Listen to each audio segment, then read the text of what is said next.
time. Oh my gosh, Lynn. Oh my gosh, Lynn. I'm a god. Wow. That was so crazy.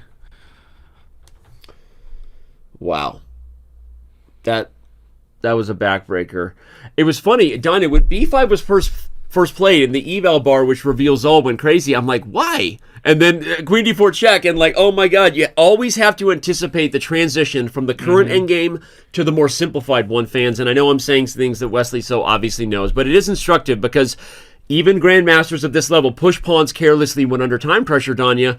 And one of the first rules you learn is don't just evaluate whether your pieces are working now, but always anticipate the evolution of the position. And that was an example. Drawn queen and pawn ending, Danya, lost king and pawn ending is what happened there. Well said. And the reason it was lost is, as you said, that move B5, completely unnecessary push of the pawn. Wesley was trying to threaten checkmate, forgetting that he's actually creating a weakness that's eminently accessible by the white king. Magnus anticipated it, and this is why he's the best endgame player of all time. He's also winning the next game. The wheels are coming off completely. Look at his last move, Danny, night before. Look at the bishop on B5. It's about to be massacred by the black pawns with C6 and D5. The wheels are off here, and this could get out of control. It's on the cusp of getting out of control. I think a 5-point lead, or it's a 6-point lead. Oh no!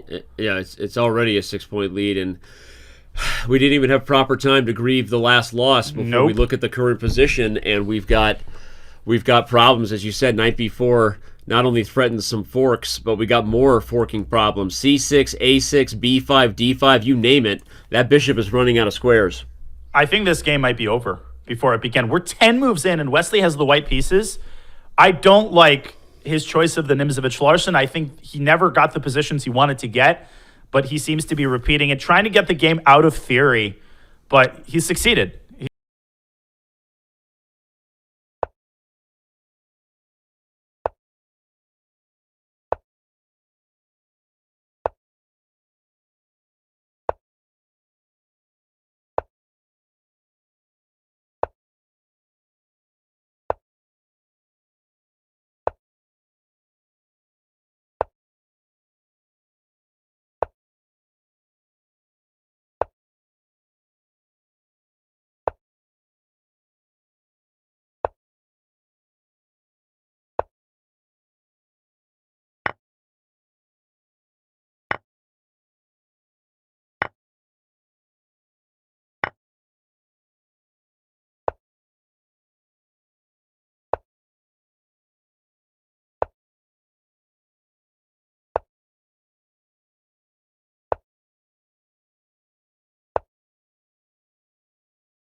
It's tough.